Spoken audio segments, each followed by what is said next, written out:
गया बिहार राज्य का सबसे सिंबॉलिक शहर है। इसकी समुद्र तल से ऊंचाई 111 मीटर है। यहाँ पर मगधी, अंग्रेजी और हिंदी भाषाएं बोली जाती हैं। गया जिला इतिहास और संस्कृति के मामले में बिहार के दूसरे जिलों से काफ़ी ज़्यादा अलग है। बौद्ध धर्म का जन्मस्थान होने से लेकर हिंदू धर्म और जैन धर्म के साथ गहरा संबंध साझा करने तक गया ने न केवल बिहार की बल्कि पूरे भारत की धार्मिक और सांस्कृतिक पहचान को आकार देने में मदद की है। यह शहर भागलपुर से लगभग 230 किलोमीटर और पटना से 100 किलोमीटर दक्षिण में फाल्गु नदी के किनारे पर मौजूद है। भारत के महान महाकाव्य महाभारत और रामायण में उल्लेख मिलने से लेकर कई महान साम्राज्यों के उत्थान और पतन तक की कहानी को गया जिले ने देखा है। भारत के महान प्राचीन साम्राज्य शिशुनाग वंश, नंद वंश, मगध साम्राज्य, पाल साम्राज्य और मौर्य साम्राज्य ने गया को हजारों वर्षों तक अपना गढ़ बनाया था। उसके बाद मध्ययुगीन काल के दौरान मुस्लिम राजवंशों समेत कई राजवंशों ने गया पर शासन किया। उसमें स्पष्ट रूप से मुगल सबसे प्रभावी थे। दोस्तों, गया के इतिहास के बारे में कोई भी चर्चा गौतम बुद्ध और भगवान महावीर के बारे में बात किए बिना अधूरी होगी।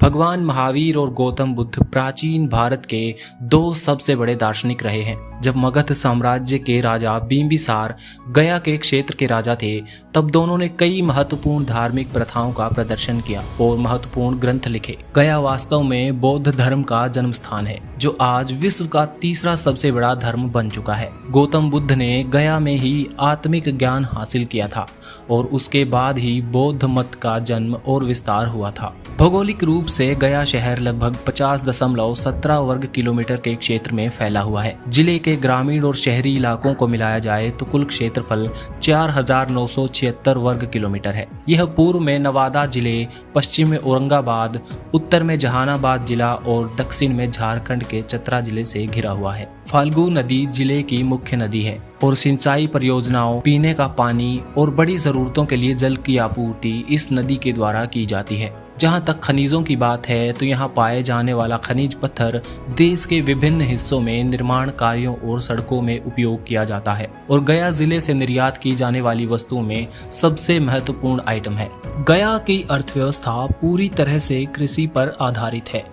आधी से अधिक आबादी का रोजगार और आजीविका अकेले खेती पर टिकी है, जबकि शेष आबादी अपनी आजीविका के लिए छोटी बड़ी इंडस्ट्रीज और सर्विस सेक्टर पर निर्भर है। लघु और मध्यम औद्योगिक क्षेत्र पूरी तरह से कृषि आधारित और कपड़ा उद्योगों पर टिका है।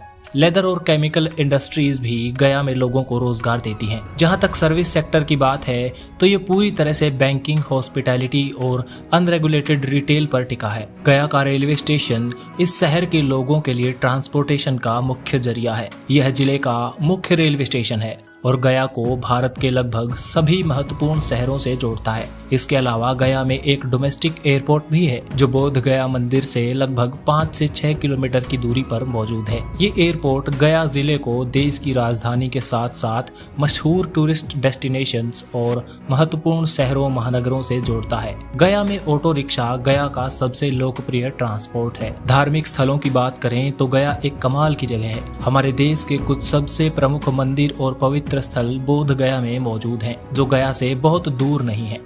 और उनमें से सबसे प्रमुख और पवित्र जगह महाबोधि मंदिर और बोधि वृक्ष है। बौद्ध धर्म का जन्म स्थान और वह स्थान जहां गौतम बुद्ध को आत्मज्ञान की अनुभूति हुई, बोध गया में ही मौजूद है। अब बात करते हैं गया में मौजूद कुछ टूरिस्ट डेस्टिनेशंस की। पहला है थाई मठ। थाई मठ भारत के सबसे खूबसूरत बौद्ध मठों में से एक है। इस मठ की सबसे खास बात यह है कि इसका निर्माण पूरी तरह से थाई आर्किटेक्चर पर बेस्ड है। अगला है विष्णुपद मंदिर। ये मंदिर बौद्धों के साथ साथ हिंदुओं के लिए बेहद पवित्र मंदिर माना जाता है। ऐसा कहा जाता है कि गौतम बुद्ध ने लगभग 6 वर्षों तक इस मंदिर में ध्यान किया था। गया एक ऐसा स्थान है जहां हजारों वर्षों से हिंदू धर्म और बौद्ध धर्म विकसित हुए हैं। दोस्तों, वीडियो अच्छा लगा हो तो लाइक करना मत भूलिएगा।